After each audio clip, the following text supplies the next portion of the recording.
Shinji, crank that, soldier boy. Soldier boy, tough. Hey, I got this new dance for y'all called the Soldier Boy. You gotta punch, then crank back 3 times from left. You better not mess with my gang, or you'll be messing with Oopie Goopy, General Munchkin Man, Lil Jim Bob, and worst of all, Larry. What? You're breathing in poison! It's fine, I grew up in New York. I'm immune. What? Dude! You're gonna die! I'm sorry, little bitch, I did not cheat, believe me. I was just getting my dick so bad, little Phoebe. Ran out too many rats, they don't even see me. Smoke on fruit, that shit taste like kiwi. Heard it smell like TV. I'm smoking, don't watch TV. She told my watch TV. Remember I told you about Phoebe? Well, yeah, that's Phoebe.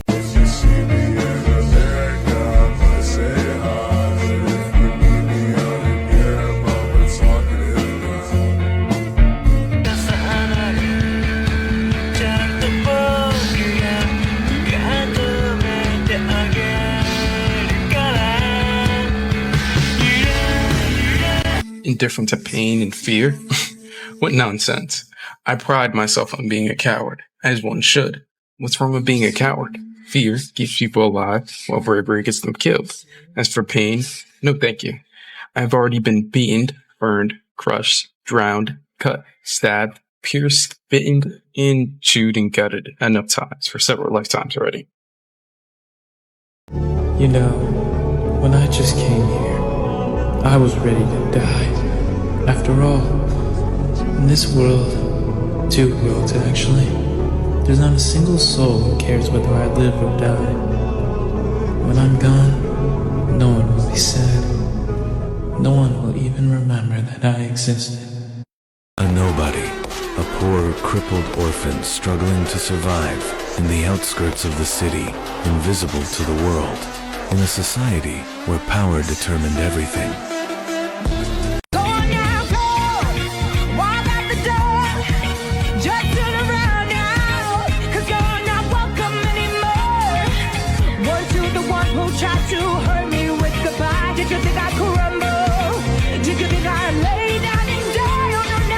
Don't let my face fool you. Mess with my crew, and the last thing you'll ever see is the creature.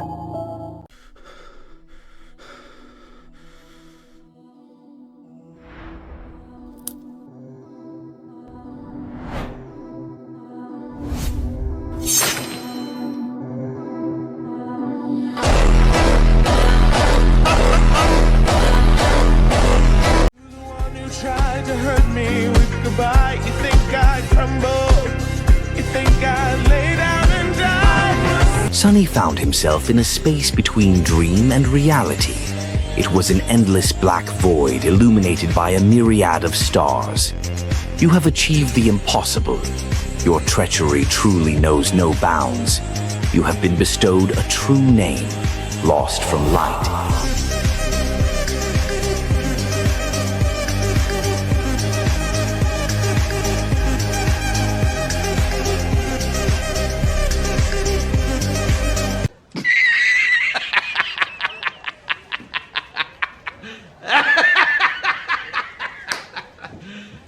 You serious? Once an elegant dance, now a deadly battle art. This mysterious style was created by the treacherous Lost from Light after witnessing a graceful slave dancing with her shadows. Who else could have taken something so beautiful and turned it into something so vile? I'm throwing cash, watch it drop down to the floor. I won't revenge. Unbroken, he entered the ruined temple of a long-forgotten god and spilled his blood on the sacred altar. The gods were dead, and yet they listened. Your treachery truly knows no bounds. You have been bestowed a true name, lost from light.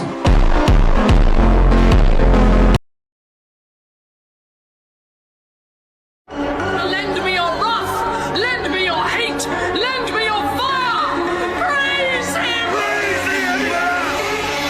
I am the edge of the blade. She can't compare to me in any way. The very thought of it is ridiculous. However, she is fast. It's no matter.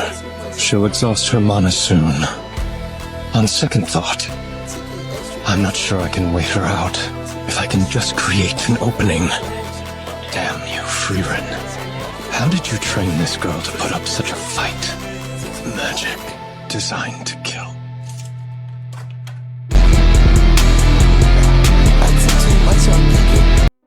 To tell you the truth, Harris, I have killed many monsters. Some of them were nightmare creatures and some were men. I killed a person or two as well. But I have never done it out of malice. I've never enjoyed it too much. He paused and then spat, his voice shaking. But I will enjoy killing you. You embody everything that I despise. You sicken me. For that reason alone, I am going to... Single file line. Single file line. Little file swine. A killer by the pine. Really? Are you blind? Will you find your spine? A child decides to fill our minds with lies. And the next thing you see is treating me like I'm committing crime. I was in my prime. Those kids were lucky to have me. Do you see what you did?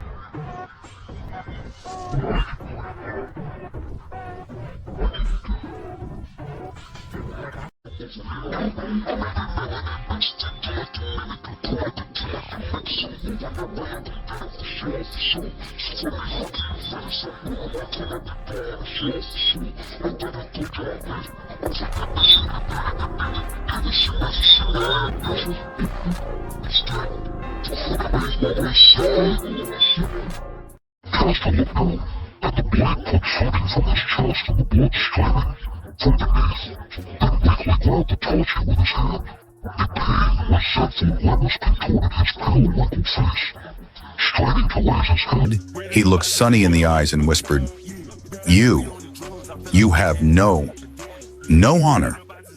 Sonny stared at the dying old man with pity, then looked away. In the sudden silence, the voice of the spell whispered, You have slain a dormant human, Hanli Caster. Your shadow grows stronger.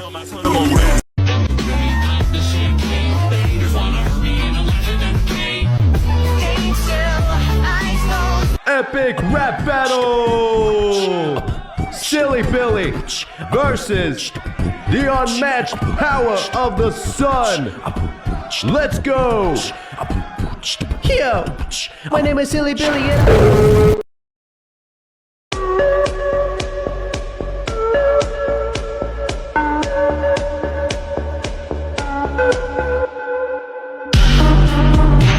Snitches and rats are not the same thing.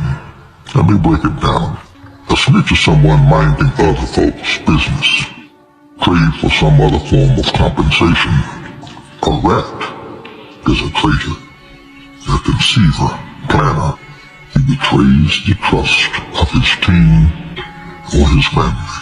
Pay attention, that one decision changed both of their lives, one curse at a time. Take two strangers and put them in random predicaments. Give them a soul so they can make their own choices and live with it. Then you start reminding them about that chicken incident. Whoever thought the greatest rapper would be from coincidence? Because if Anthony killed Ducky, Top Dog could be serving life while I grow up without a father and die in a gunfight.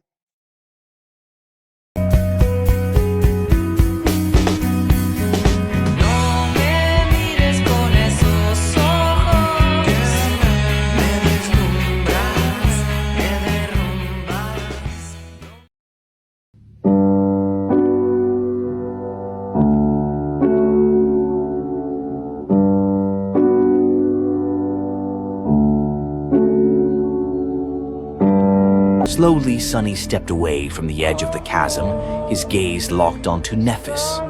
Darkness lingered in his eyes, cold, unyielding. It's not like we didn't know this would happen, he said, his voice devoid of warmth. We've known for a long time, haven't we? Nephis held his stare for a moment before offering a bitter smile. We did. Indeed, they had always known. From the moment Sonny first grasped the meaning of Cassie's vision, he had understood the inevitable truth. One day, to survive, he would have to kill Nephis. How does one come to terms with the knowledge that one day they will have to kill the person they care for the most? This truth had festered in the depths of his mind, a burden he chose to bear alone. It was the reason he had spent months wandering the dark city, hunting monsters, and slowly becoming one himself. The weight of his fate was unbearable, yet there was no escaping it. The end had always been written. Which means that only one of us can escape. I don't suppose you'll stay behind and let me go? I was about to ask you the same. Not a chance.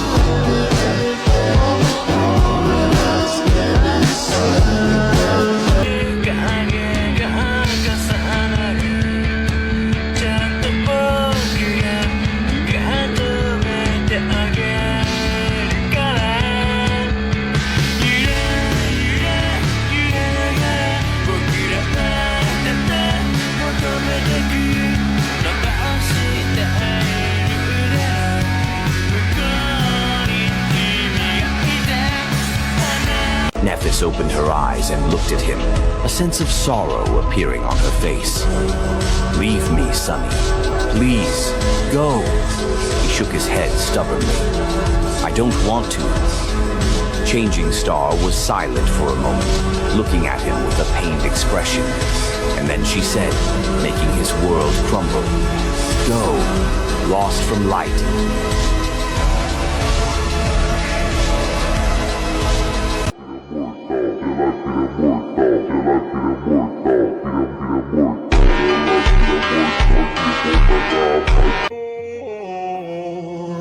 How I feel this river rushing through my veins, with nowhere else to go, it circles round. I liquid smooth, come touch me too, and feel my skin is blown.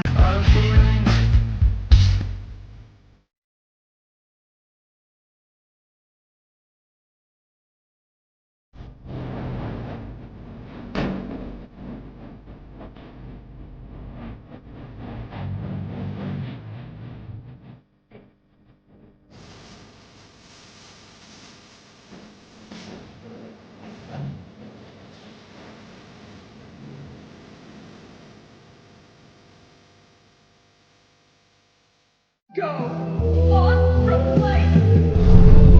Do you even know what you've done? Do you even know what you've taken from me?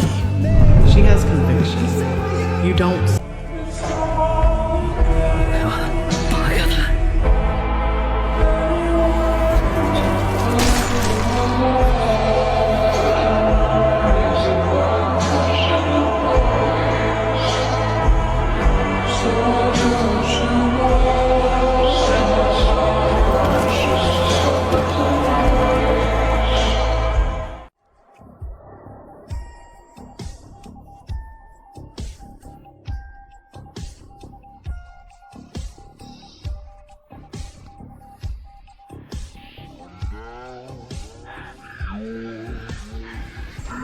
俺を選べベアトリス。誰かに外に連れ出してほしいからお前はいつも扉の前に座ってたんじゃねえのか。 Caution when it comes to love, I did. So the more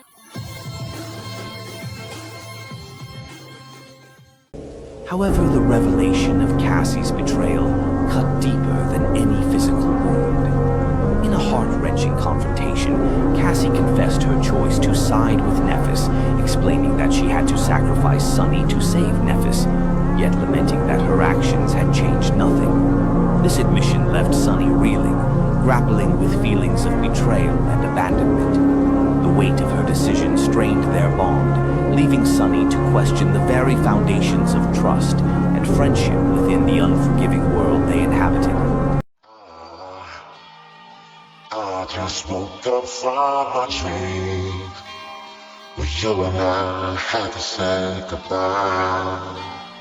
And I don't know what it all means, but since I survived I realized wherever you go, that's where I'll follow.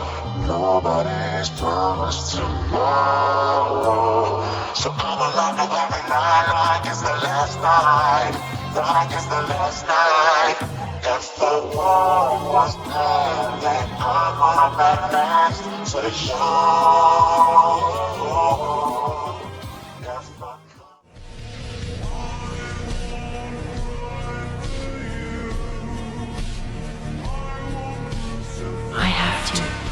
survive. Even after everything you've done, I would have saved you.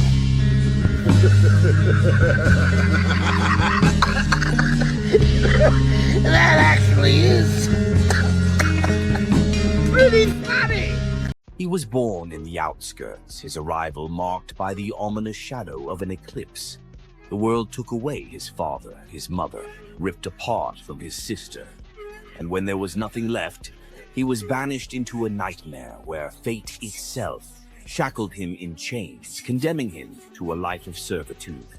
But he was no ordinary soul. He rose, fighting tooth and nail against the world that sought to break him, against the fate that sought to define him.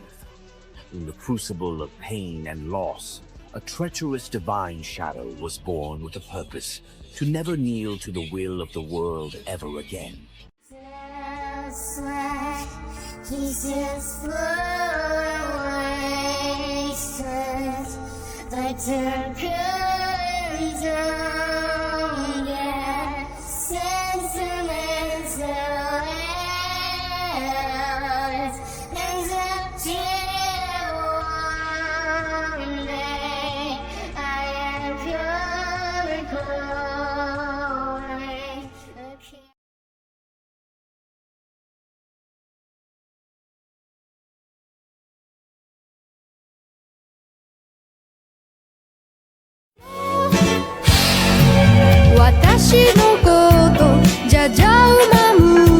Who's Master Sunless? Apparently, he killed 400 awakened abominations as a sleeper. Some even say that he hunted down an ancient fallen devil before awakening. Like that's not how the CMV! Like that's not how the fucking book works! Holy shit, why you were right! What are you looking at? Sonny blinked a couple of times, embarrassed, and quickly came up with an excuse. Then he opened his mouth and answered, Your breasts?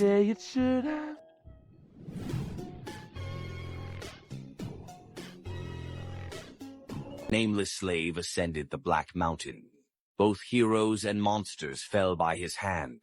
Unbroken, he entered the ruined temple of a long-forgotten god and spilled his blood on the sacred altar.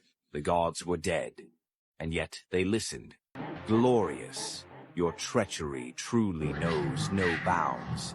Dreamer Sunless, you have been bestowed a true name, lost from life.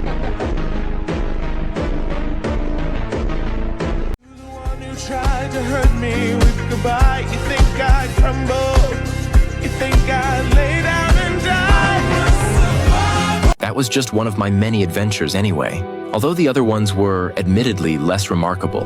You know, the usual stuff. Slaying dozens of awakened creatures, being resurrected from the doors of death by a beautiful princess, summoning ancient horrors from the depths of the cursed sea, outsmarting ancient fiends to escape from their clutches, sailing through the abyss on a boat made of demon bones, fighting gargantuan leviathans underwater and so forth. Mundane crap like that. Hey bro, what do you want to eat? The souls of the innocent. A bagel. No!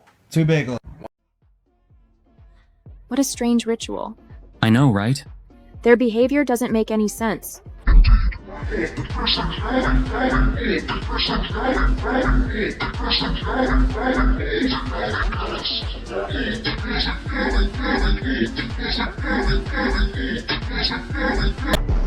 It takes a certain kind of person to face the very depths of despair and still continue to fight.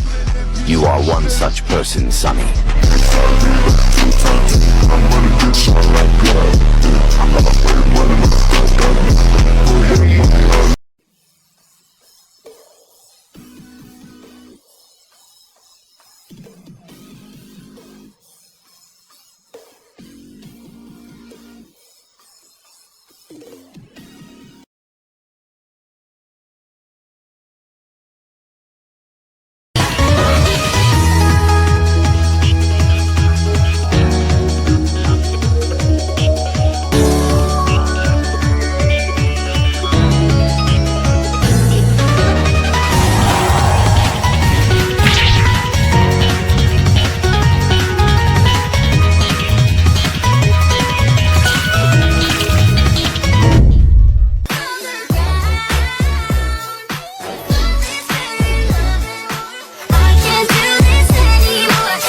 A lonesome shadow came to a land of shattered dreams. It was captured and thrown into a cage, but escaped by weaving sorceries from its own soul. The shadow beheaded itself to take the slave collar off its neck, and lost its heart to win its freedom. Leaving the Colosseum behind, the shadow traveled far and got ensnared. It lived 100 lives and died 100 deaths within a dreadful nightmare, forgetting what it was and where it came from. The shadow did not break, and so the nightmare broke instead. Free once again, the shadow befriended a mad sorcerer, a feral child, a crippled archer, and a blind prophet. Together, they collected the deaths of the immortal lords and waged a war against the holy city. The lords were killed, the city was destroyed. The shadow broke the chains of hope and set desire free. Wake up, Sunless. Your nightmare is over.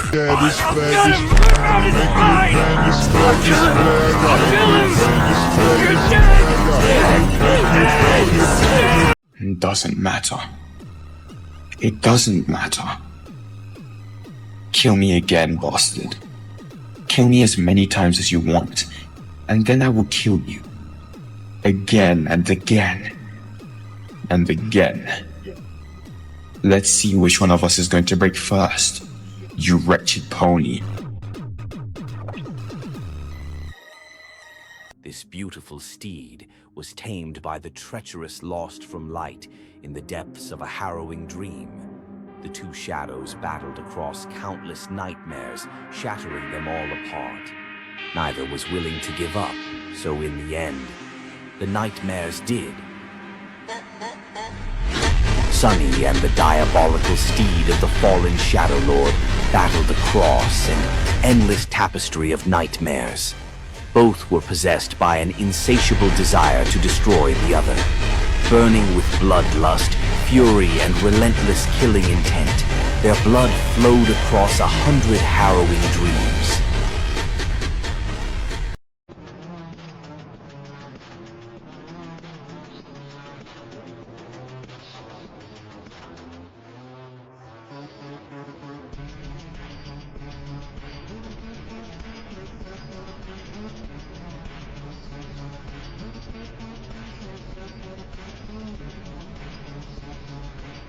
If I ever want to make you mine, Sunny, you will become mine not because you were forced to, but because you would want to. That is also a fact.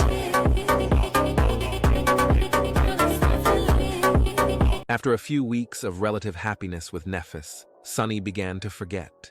Forget his enslavement, his powerlessness, his pain, his nightmares, everything that drove him this far. Sunny had gradually let his guard down around Nephis.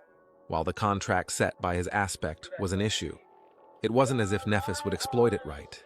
He could trust her with this. In the corner of his eye, he saw a scrawny young man with a serpent tattoo. The sin of solace, in the form of his past self, looked at him with an expression of disgust. There is nothing more deplorable than a slave who begins to trust his slaver.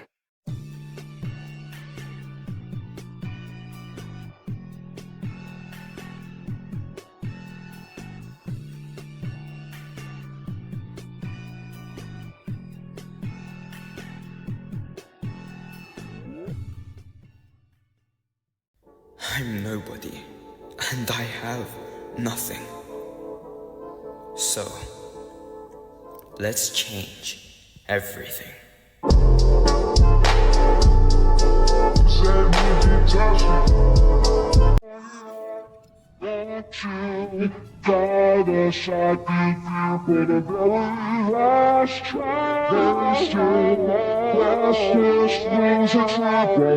In the same way, the people who held the true power were comfortable doing nothing to save the population of Antarctica.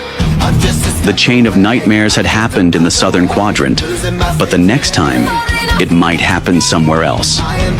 Then, too, they would remain indifferent. Then, Sunny smiled and answered in a friendly tone. Master Jet? Hey, I have a question for you. He paused for a second and then asked, how cold is it in Antarctica? Mayor, are you dating Mongrel? No.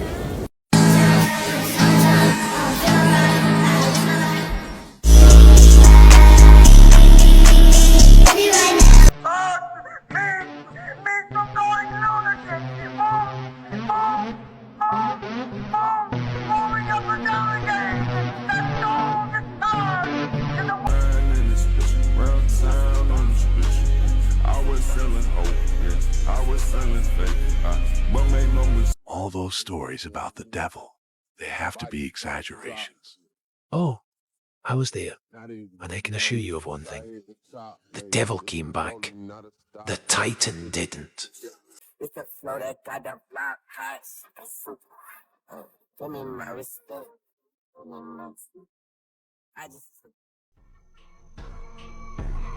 Born in battle, no blade has ever found his throat. They call him death, others call him ghost. But one thing is certain, he's not human.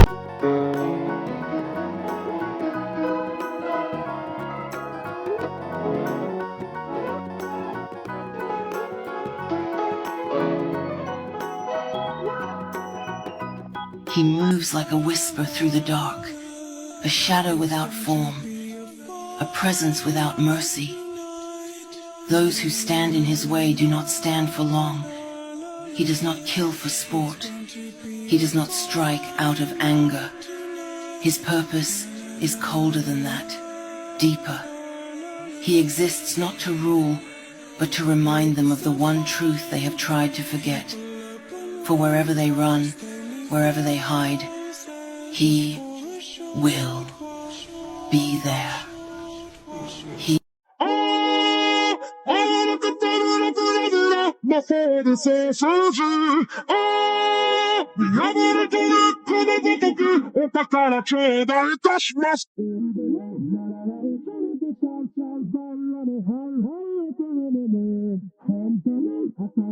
tired. I've been fighting this guy for nearly 12 hours straight. I haven't had anything to eat or drink. And he's not even tired. But I am. I'm hurt, and I'm tired, and I want to go home, and I want to sleep, and I don't want to be here, and I think... Can I let this one go? Can I let it be someone else's problem? Just for a minute? Sonny remained still, watching.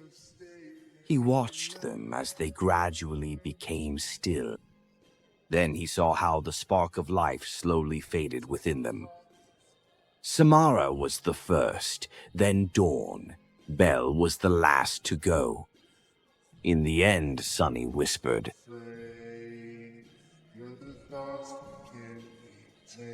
"I'm sorry." And I'm trying to be sane.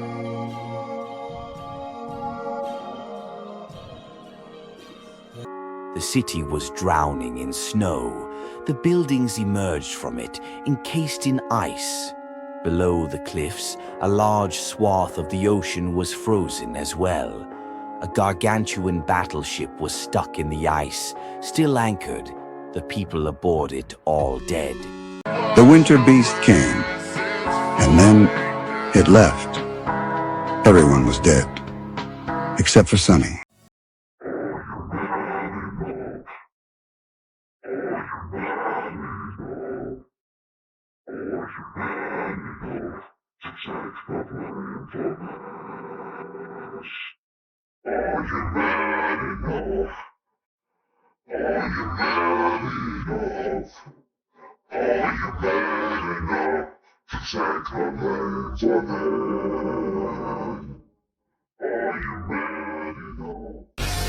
I'm no fucking hero. I'm barely a survivor. Nothing but scars and broken brain to show for it. I have trouble sleeping. I have trouble looking at myself in the mirror. I lost people. So did you find it? Conviction? Or whatever it was you've been searching for?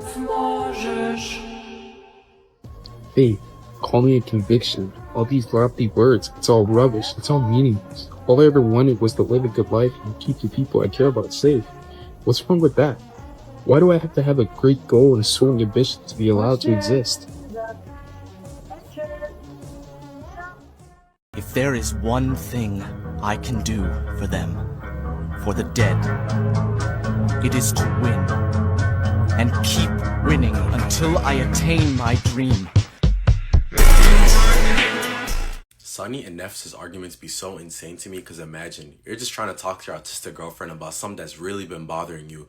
At least she proceeds to say, oh, I would never force you to do anything. If you're going to follow me, it's because you want to. And in her head, she probably thinks that's Riz.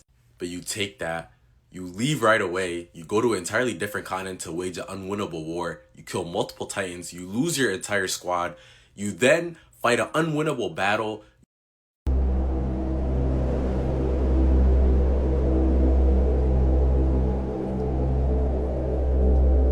The Winter Beast came, and then it left. The last citadel of humanity in the Antarctic Center, Falcon Scott, had fallen to the chain of nightmares. The harrowing blizzard had swept through it, freezing the whole city solid and killing everyone inside. Everyone was dead, except for Sunny. His soldiers were dead. Millions of civilians were dead. The Devil of Antarctica. He led over 1 million people to Falcon Scott while getting third party by awakened, fallen, and even corrupted nightmare creatures. I don't need conviction. I know what I value, and I know what I want. It might not be much, but it's enough. I am who I am, and who I am is enough. I want strength! Overwhelming power breaks people to their knees. The strong go into every situation with an advantage, while the weak quiver in fear or stand around helplessly. The weak get looked down on. What I need now is true strength, and I am not gonna give up until I get it!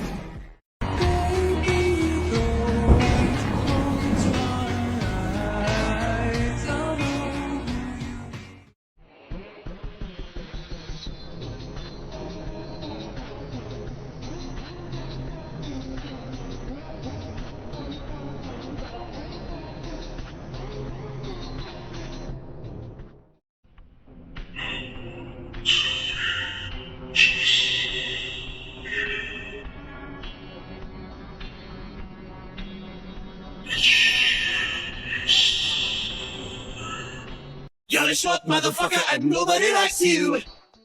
Short! Everybody says, look how fucking short that guy is. And that stops you from forming meaningful relationships. Dude, are you real? Dude, I think I am. That's actually some pretty solid evidence. Renee Descartes. You're weak, I say. You've got to do something and fast, or he's gonna kill your men. You can't keep anyone safe, can you? Do it. Accept me as part of you. Come on, come on. I say. Looking down from his towering height, Sunny studied the pitiful creature in front of him. The Mad Prince did not look that frightening, especially for a Titan. However, for some unknown reason, the hunched figure filled Sunny with dread. How about it, murderer? Come closer. I'll tell you a secret. You deserve that much. There was suddenly nowhere to go. The gray mist became solid, blocking all paths to retreat. And Sunny was indeed curious. Curious against his will. He was a great lover of secrets, after all.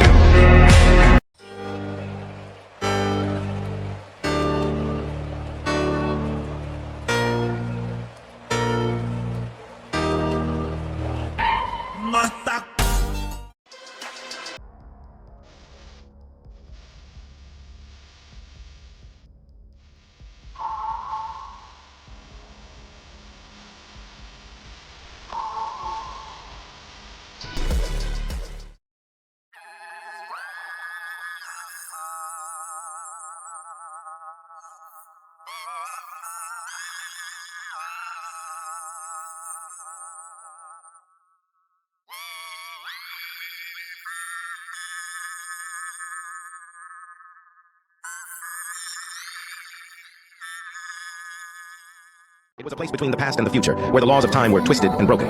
The entrance to the true estuary, the space that existed beyond time, containing aerial secrets, was hidden somewhere in the mist. Alethea had found it, but Sunny simply drifted past, being carried by the current. When the piece of flotsam reached the boundary of the source, he was expelled from it, appearing in the far reaches of the future, in the area of the Great River, corresponding to the point in time where the person whose role he took had entered the tomb of Eren. Wait! Sunny was suddenly covered in cold sweat when he remembered a few more details about his time in the mist, in the boundary. Hadn't he been tormented by nightmares of madness, despair, and dreadful obsession there? Hadn't he screamed, waking up? No, not again. Please. Hadn't the sin of solace inexplicably become perfectly complete and real out there, in the mist, and the great river was a loop? Sonny shuddered. A terrible premonition grasped his heart with icy claws. Sitting on the deck of the chainbreaker, he gazed at the distant river and whispered, "The six plaga are not the future versions of ourselves." Sonny closed his eyes. They are our past. They are use from the previous revolution of the Great Reaver.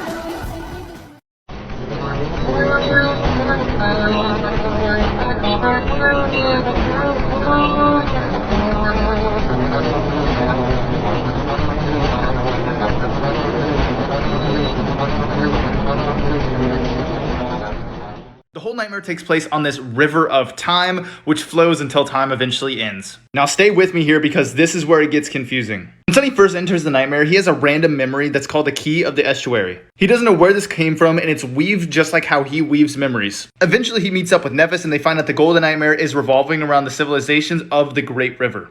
They can choose to either save it or destroy it. They eventually find out that the Great River civilizations are actively being destroyed by powers that kind of resemble their own powers. Well, it turns out that the whole crew actually has defiled versions of themselves that is rampaging, and they're on the level of them as saints. This is due to some time loop shenanigans, because this actually isn't the first time they're in the nightmare. They've actually done this thousands, if not tens of thousands of times. And the only reason that the nightmare spell hasn't ended is because the great civilizations are saved by Sonny's mad prince defiled version of himself. The only reason Sonny is actually able to save the Great Rivers and keep the nightmare going is because the Sin of Solace, which is his sword, creates an apparition of himself that kind of kept him sane in a way. Dude, let's kill the horse. What? I'm so tired, Finn. There was a king who ruled over a dying land. The king was valiant and wise. Refusing to embrace despair, he thought of an audacious plan, gathered his companions, and braved the endless desert to enter the tomb of Ariel, where the great river flowed endlessly from the future into the past. Thus, the valiant king became a guide who guarded his people in their nightmares. They built a city at the edge of dawn and gathered an army to vanquish that which was defiled. However, in the end, the army was destroyed, the city was lost, and the valiant king himself succumbed to madness. Consumed by wrath and resentment, he turned into a mindless beast and roamed the great river for countless years. Nothing could withstand his hunger and fury, until one day the mad king met a treacherous shadow. The great beast stared at Sonny, and Sonny stared at the great beast. Sonny remained silent for a while, and suddenly a dark smile appeared on his face. Who are you to dare stare me down, beast? I am lost from light, who was born in the shadows. I am the rightful heir of death and the bastard son of fate. Wherever I go, ruin falls. If you had any sense, you would have ran as soon as you saw me.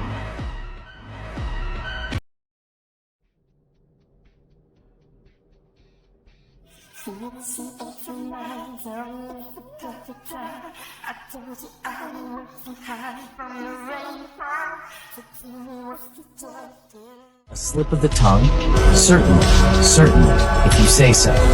Yet, can you imagine having a relationship with someone who can rob you of your free will with a simple slip of the tongue? How do you imagine such a relationship working? What kind of perverse partnership would it be? Are you really willing to be at her mercy, always and absolutely? Gods, you are so odious, so loathsome, so pathetic. I am sorry, but freedom is a myth. No one is free in this world.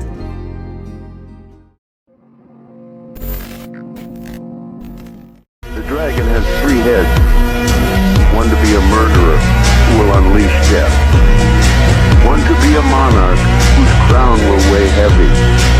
And one to be mad whose ideas will change history. Isn't it beautiful? This tomb of mine. Have you come to admire it? Ariel said. After a moment of silence, Weaver responded, I have not known that you've built a tomb, nor have I ever seen it. How would I know to admire it? I just happened to be here by chance. Now that I've seen it, my heart is untouched. I feel nothing. Then Weaver asked, but you seem to feel too much, demon of dread.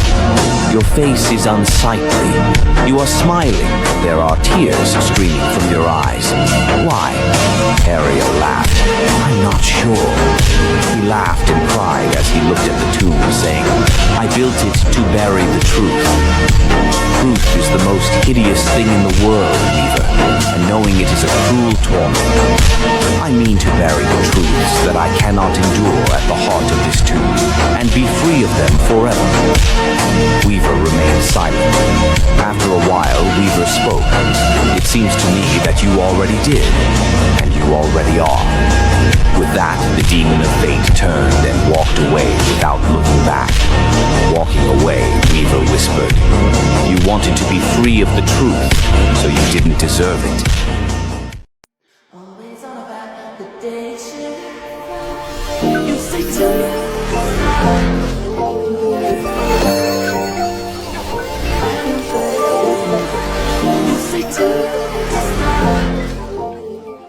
Perhaps it was simply the consequence of how hard it was to stand out when monsters like Changing Star and the Lord of Shadows were walking the world.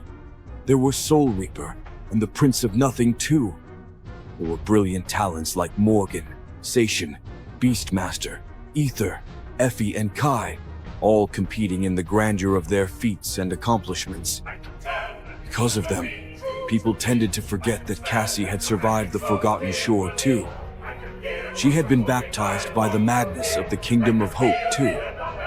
She had fought in the Battle of the Black Skull, endured the horrors of the Nightmare Desert, and plunged into the deep dark waters of the Great River too.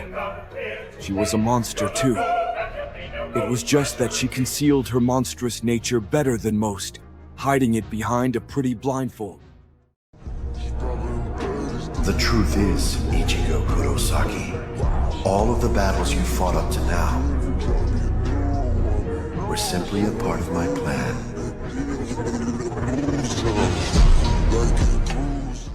Everything I've done, everything I've endured, it was all for this moment. It's so impossibly hard to break fate. No matter how fiercely you attack it, it strikes back with 10 times the might. My true name, Song of the Fallen. It means that I am destined to witness the fates of others and carry the memories of them long after they are gone. To be a witness, powerless to change what I see. Well, I refuse. I don't want a fate like that, at all. It is impossible to break fate with a strike. But what about 1,000 strikes? 10,000 strikes? If each one of them damages its tapestry a little bit, misaligns its strings by a tiny fraction, obstructs its flow by a minuscule amount, then, put together, they can tear fate apart. Cassie had seen the future, a fate set in stone, an ending she refused to accept. From the moment she stepped onto the Forgotten Shore, she had been silently weaving a plan, manipulating events from the shadows. She knew Sunny was the key. Every challenge he faced, every weapon he acquired, the sin of solace, the mirror of truth, had all been part of her design. She had guided him without his knowledge, shaping him into a force capable of breaking fate itself. But the truth was devastating. In the depths of the estuary, Cassie revealed everything. She had used Sunny, pushed him down a path he never chose, all to create a weapon against destiny. It wasn't betrayal, it was necessity. Yet, as Sunny stood before her, realization dawning in his eyes, she knew he might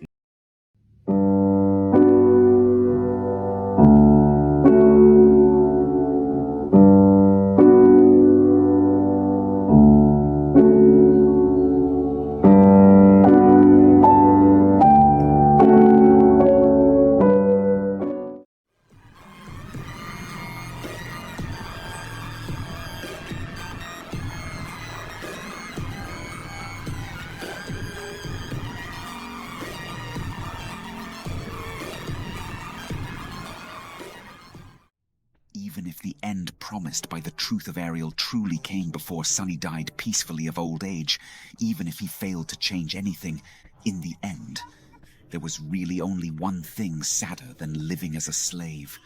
It was dying as one. So Sunny wished to gain freedom even more desperately now, and unlike the dreadful truth, his freedom was near.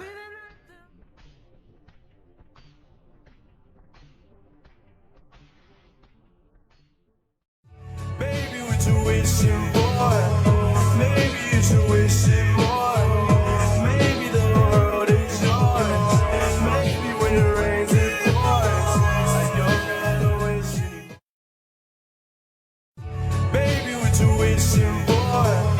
Maybe you should wish it more. Maybe the world is yours. Maybe when it You were at my side all along.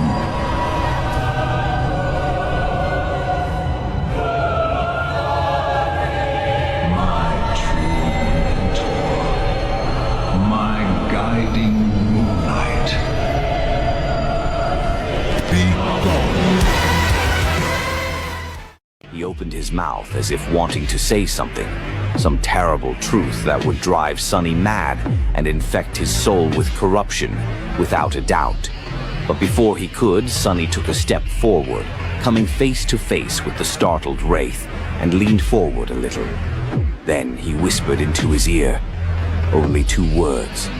The first words he had spoken after saying farewell to Cassie at the shore of Verge. They were, "Be gone." And as he said them, the world shuddered.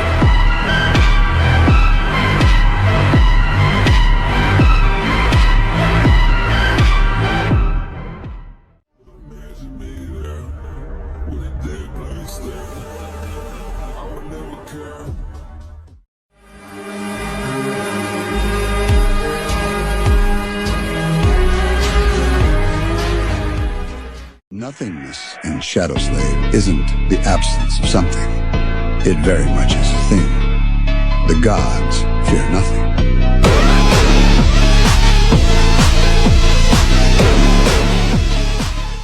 The loathsome thieving bird was hated both by the gods and unknown. However, it only cared about shiny things. Enamored by Weaver's beautiful eyes, it stole one of them on a dark, starless night. Impatient, the vile creature looked at its bounty while still in flight. However, when it saw the reflection of unknown, forever frozen in the depths of Weaver's pupil, it went mad and screamed, dropping the eye on the mortal realm below.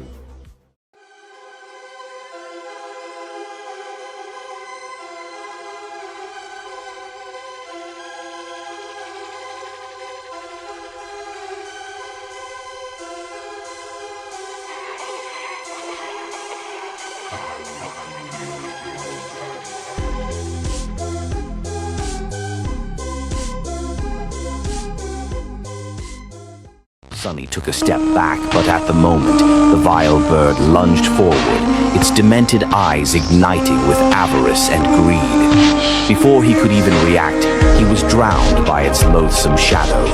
And then, its talons plunged into his chest. Sunny gasped. However, the talons did not rip his flesh apart. Instead, they dove much deeper, finding their way into his very soul. If he had time to enter the soul sea at that moment, he would have seen the shapeless form of the vile thieving bird's spawn being snatched by the crooked talons. And yet, he did not stop there. Passing through Sunny's soul, the talons dug even deeper, into the depths of his being he had not even known existed.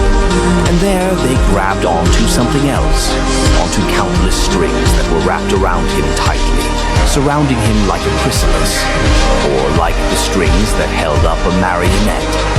Straining itself, the vile bird struggled for a few moments, and snatched those strings too, somehow ripping them away from his existence. Sunny opened his mouth, trying to scream. No sound.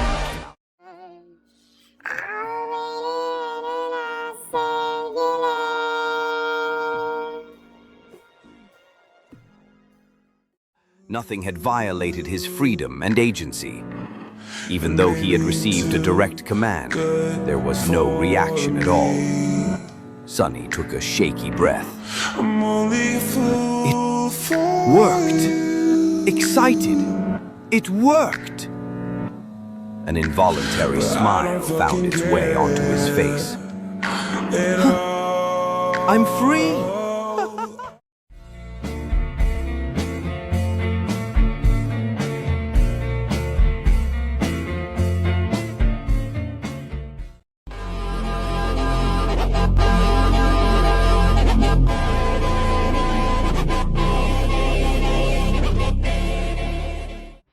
The chain of shadow bond wrapped around his neck was gone as well.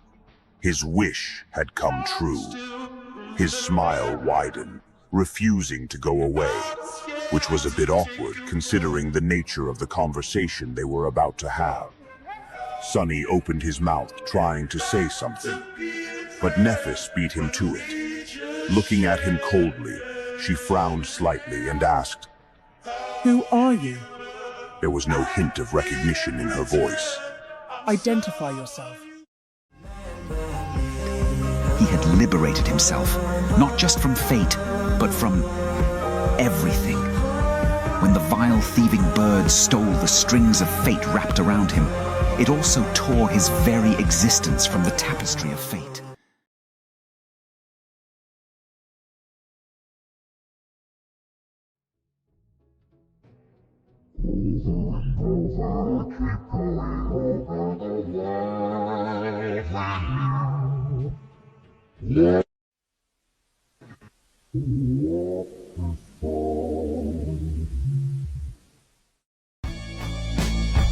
Just trust me, you'll be fine. Hey, Neff, it's me, Sunny. Who are you? Identify yourself. I feel like Odysseus too, sometimes, lost in a distant land.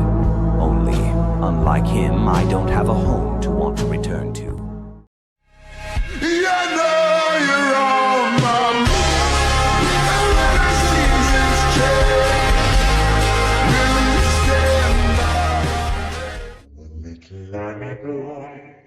Coming home from BFP.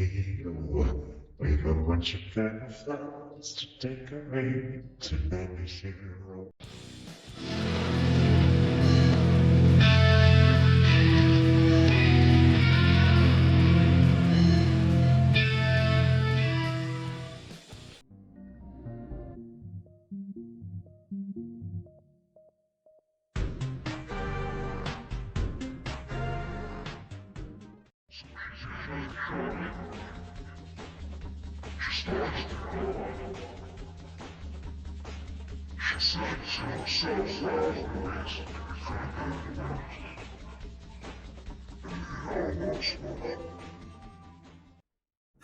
Mom, I wish that you were still here with me. I hate being all alone. I miss you can't so much. believe I let you get away. I have defeated you before, easily, as I recall. That contest between us was never finished. You'd be a fool to claim victory. We'll see. God will not save you. I am coming for you.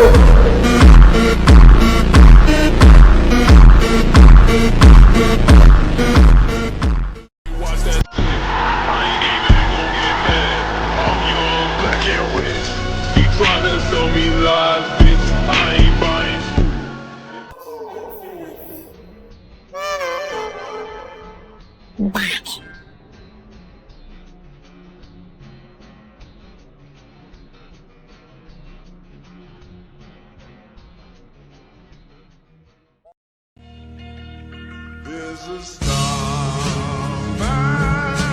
waiting in the sky. Ballerina cappuccina. Mi mi mi mi. È la...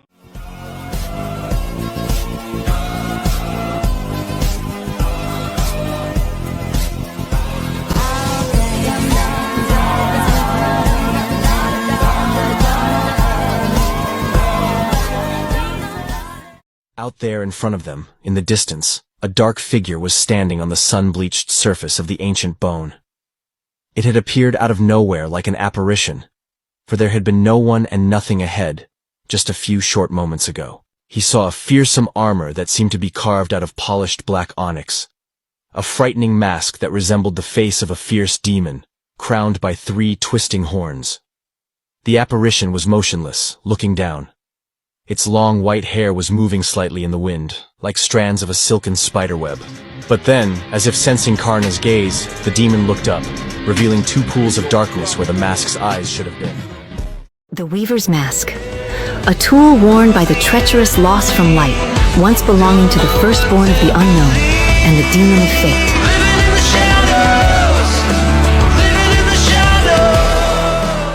Now Nephis continue on her mission to find the mysterious saint who was rumored to have made his home at the very edge of the titanic breastbone.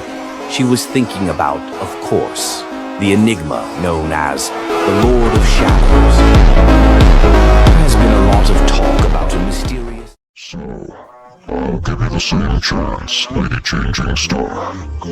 If any of you emissaries of valor manage to leave a scratch on my armor, I'll accept your proposal. What do you say?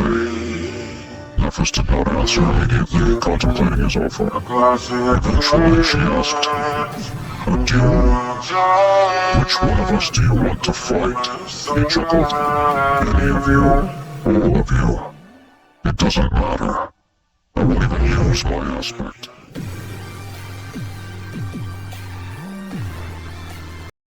He has such power. Who are you?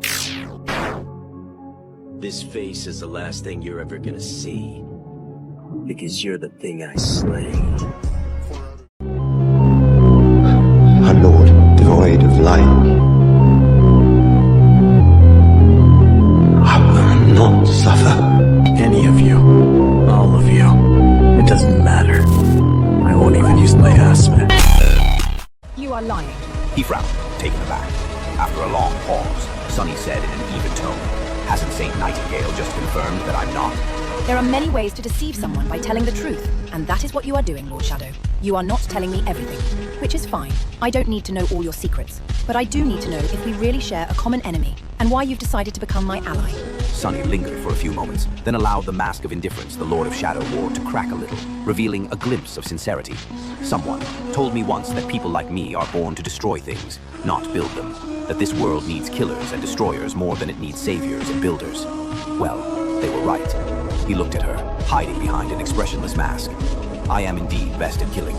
However, you know, there are people building things all over the dream realm today. It's a bit embarrassing to admit, but I hope that all the killing I do will change the world into a shape that allows them to live their lives building new things, even if they have to build them on the ruins that people like us, Changing Star, leave in our wake. How is that for a reason?" Hey, hey, run for your life. Hey, hey, hey, hey, run for your life. Let me hear you say OV-ho. Say OV-ho.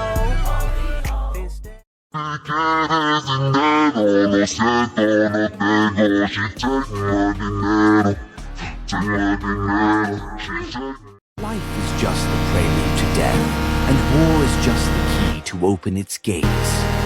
Everything you cherish, everything you nurture, everything that starts with you will one day be mine, be welcomed by me, swallowed by me, and find peace within me. This is the... If it's one is later, make a further if you have my money. So looking for the memories like time will slip away, living pieces of little moments of it.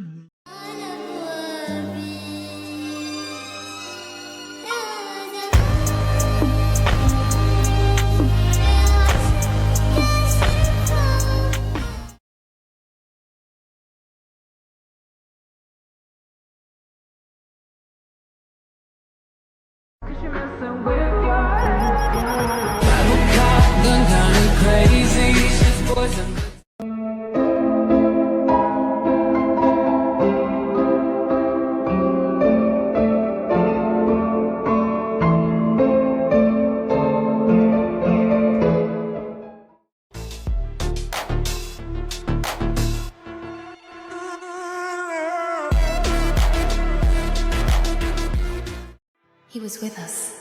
From the very beginning. The two of them had been the three of them all along.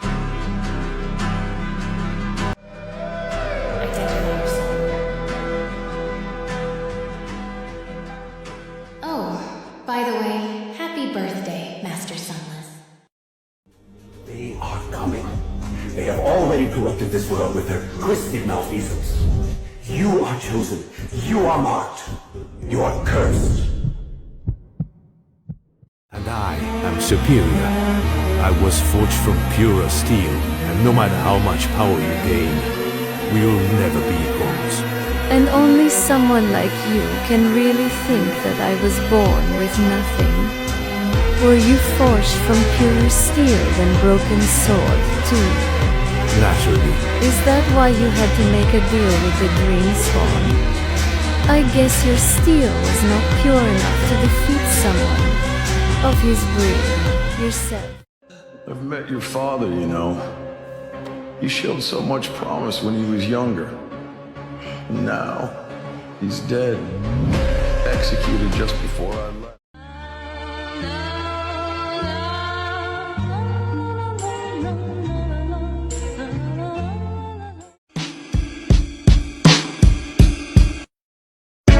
Something bad is about to happen to me. Oh, how fearsome he was.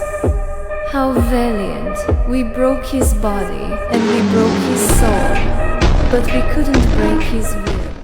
For her, I would sail across the cosmic sea to the end of time. Without her, everything before me is a sea of loneliness. Her voice, I know I've heard it across the cosmic sea, but where? I will never stop searching. I must find her. Is there a dimension where we can be together? Forgive me. I feel it again. The pulse of the light. Show me again the power of the darkness.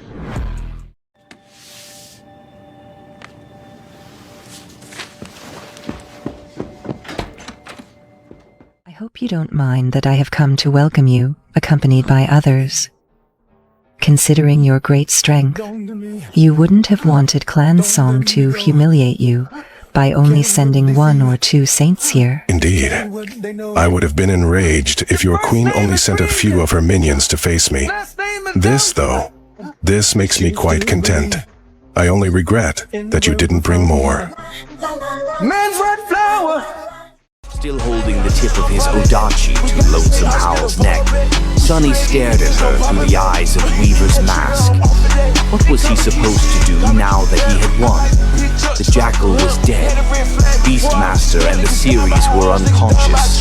Seord and the Saint of Sorrow were too terribly wounded to mount any resistance. Silent Stalker was on the ground, 3 of his incarnations standing above her with weapons drawn and ready to strike. Lonesome Howl was on her knees, at his mercy.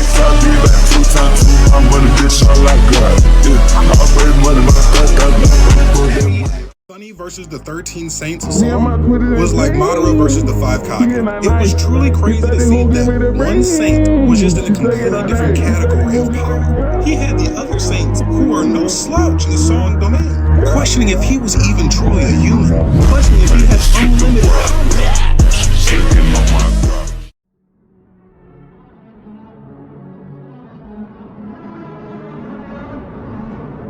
More death. Become my blade once more. Still, Sunny smiled crookedly behind Weaver's mask. He opened his mouth and asked in a hoarse voice, straining to make himself heard. "Hey, King of Swords, do you wish to kill me?" Anvil looked at him coldly. "I do, I will." Sunny couldn't help it after all, and let out a stifled, sinister laugh. The cursed blade cut him, and he grimaced. A dark, murderous fury rose like a pyre in his heart. Sunny spat. "Listen, you wretch, you can't kill me. You are not worthy enough to kill me." He mustered what little remained of his strength, arduously pushing Anvil's sword a few centimeters back for a moment. "A man worthy of killing me has not been born in this world, yet." Kneeling, bleeding, utterly broken, Sunny looked up at Anvil and laughed again. "And never will be. I am the heir of death, you fool. Did you really think that you could kill death? The only thing that could kill death was death itself." As brilliant light illuminated them, forcing Anvil to freeze, Sunny raised Serpent with his free hand. The black Odachi rippled, turning into a ghostly stiletto. And just as his arm started to crumble into ash, Sunny grinned, turned the blade of the stiletto against himself, and plunged it into his own heart. Rest in peace, Lord of Shadows. Back on the fractured battlefield, the fearsome black mask trembled. A sudden chill spread across the battlefield, as if death itself had let out a frigid breath. But in that moment between life and death, Nephis finally saw the path to supremacy. She knew what she had to do, and what her will had to become. I have to survive. I have to die. That was his answer. It was so simple, but Sunny had remained blind to it for so long. Sunny had to die, but he could not allow himself to be killed. There was a trick to it all. At least there was for him. He was going to cheat his way to supremacy.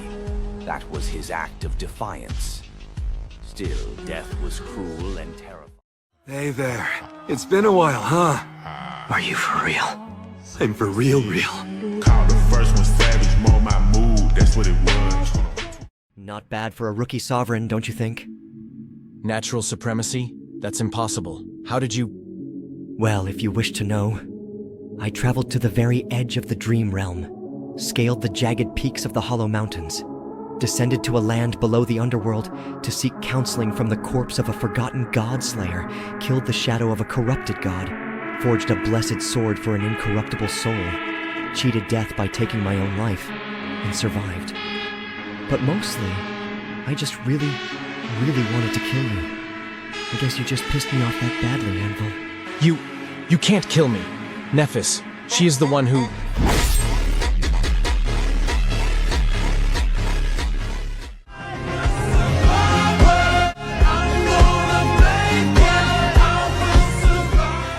Raising his black Odachi, Sunny smiled bitterly and said, in a cold, emotionless tone, "It's time for you to die then, Changing Star." Far away, his Dark Legion had already slaughtered the remaining abominations. The shadows did not retreat back into his soul, however. Instead, they surrounded the two battered armies, looking at the soldiers in eerie silence. The human shadows raised their weapons, the monstrous shadows bared their fangs. Nephis frowned. "What is this?" Sunny let out a disdainful laugh. "This? It's betrayal, my lady. I would have asked for forgiveness, but really, it's your own fault. Has no one ever told you not to trust a man whose loyalty can be bought?"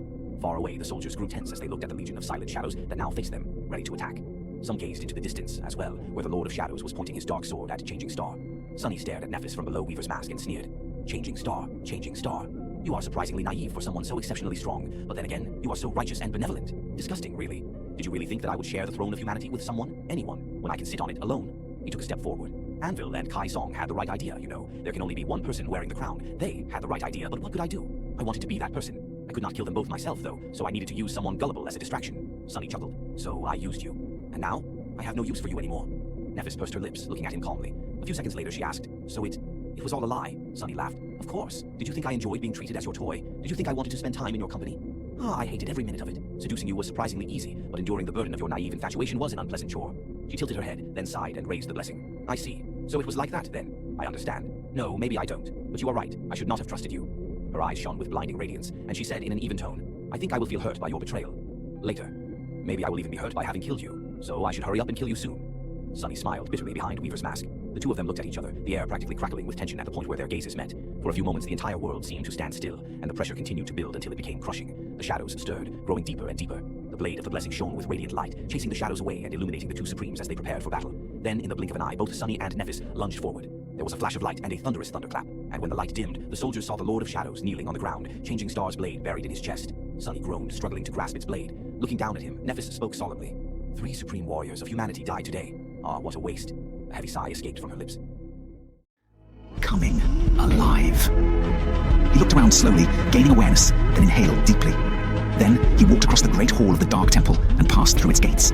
Standing atop the steps of black marble, a stunning young man looked down at the Legion shadows with his dark, cold, lightless eyes. And answering to his presence, the shadows, which had always been lifeless and motionless, finally moved.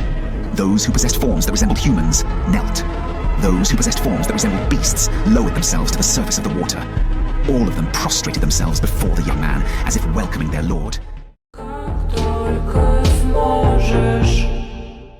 The first of his kind, and the last of the kings of old. The original dream spawn. Asterion.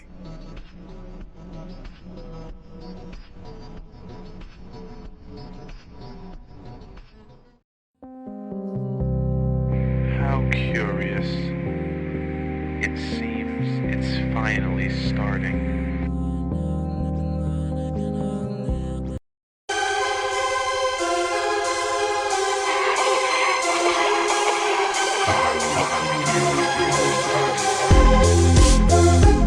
The original dream spawn, Heart God's heir, is a chimera capable of bearing multiple divine lineages simultaneously. He grows stronger the more people learn about his existence, and possesses the lineages of Heart, War, Beast, and Storm God, and is believed to be on the moon in search of something. He spared Nephis in order to one day claim the Sun God's lineage, and has long awaited the emergence of the Shadow God's lineage, which is believed to be with Sunny. His ultimate goal is to complete the collection of all 6 divine lineages, though his true purpose for doing so remains unknown.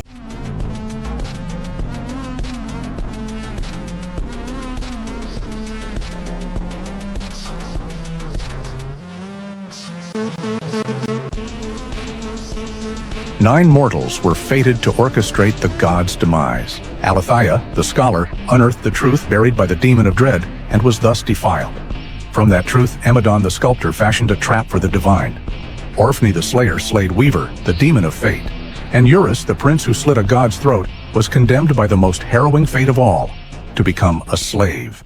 Weaver, the demon of fate, and the master of lies. Weaver believed that knowledge was the origin of power, and so always hid behind numerous lies, wearing them as a mantle. No one knew Weaver's thoughts, Weaver's face, and Weaver's heart. Even the gods could not see what hid behind the mask. When the demons, children of the unknown, rebelled against the gods, Weaver was the only one to refuse the call of war. Despised and hunted by both sides, they disappeared. No one knew where Weaver went and what they did, until it was too late.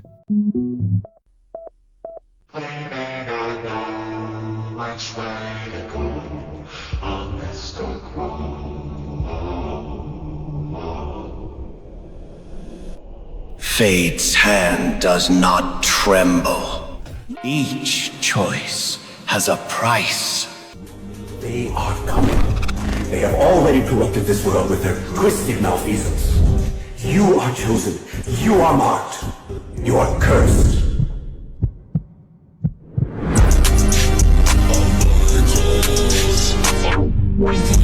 The demons were not spontaneous aberrations in the cosmic order. They were children, born of a profound and hidden tragedy.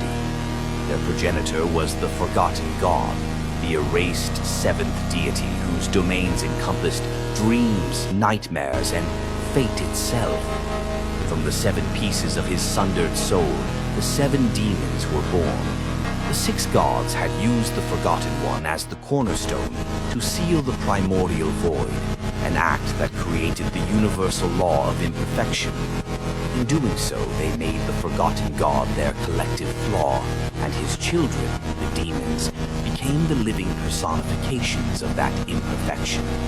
Their very existence was a reminder of the gods' transgression, a flaw that had to be concealed. Thus, their history was erased, their origins forbidden knowledge. Gods created all living creatures, but not all creatures they created carry a divine lineage. Only those born of the gods do, and those born of their descendants. Why have the gods forbidden us 7 to sire offspring? Why are we destined for loneliness?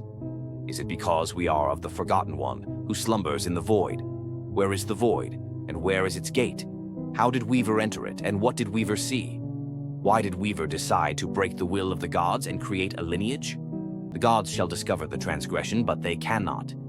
That is because, having created a lineage, Weaver does not possess a lineage.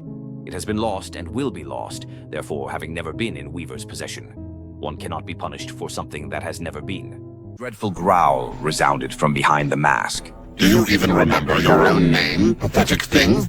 The woman's lips moved and she said hoarsely, I killed you! Did you really think that someone like you could have killed me? You and I are not done yet. Come find me in the Shadow Realm and see if someone like you can really kill Weaver. Then, after you've learned the true meaning of despair, then I'll allow you to die. Orphne of the Nine. The demon of fate then glanced up, as if addressing someone whom no one else could hear. Are you watching? Watch well then, Epigone. Let me show you how gods die. And with that, Sonny suddenly became aware of himself. Wait, is Weaver talking? To me? And then the burning world shattered. Sonny was plunged into visions of ruin, a moon shattering, a great dragon plummeting into the sea, and the final desperate battle of the Doom War, shaking the very foundation of existence. At the end of it all, a tattered Weaver reached the heart of the Shadow Realm. Fools. All of them such fools. A laughter resounded from beneath the cracked mask as Weaver finally reached the void gate that now stood wide open. Sonny was mercifully blind, so he could not see what Weaver saw when they gazed beyond the gate. Now, one final trick. But before the demon could act, a bone blade pierced their back. It was Orphan. The two fell down at the same time, golden ichor and crimson blood mixing in the obsidian dust. Looking at the dead woman, Weaver drew one last arduous breath. You are just in time. The last thing Sonny saw was an endless black void. 7 radiant stars suddenly blazed, casting a tapestry of silver light that consumed all others, casting a spell upon the void. Then, one last truth poured into him, rewriting his very nature, the fragment of Weaver's legacy. The pain was exquisite. Weaver had crafted the nightmare spell, and with his death, it was completed. The spell devoured 6 gods and 5 demons, consuming them as fuel, its source of power. Its purpose was singular and dire, to keep the forgotten god asleep. The nightmare seeds, the nightmare gates, the twisted creatures that crept into the waking world. All of them were nothing more than echoes, fragments of the dreams he dreamt in his slumber. And then Sonny understood. There was a 7th nightmare, a place beyond comprehension, the prison of the forgotten god. Yet, at the same time, it nurtured mortals, ruthlessly, relentlessly, guiding them, molding them, so that one day they might ascend as the new gods and end him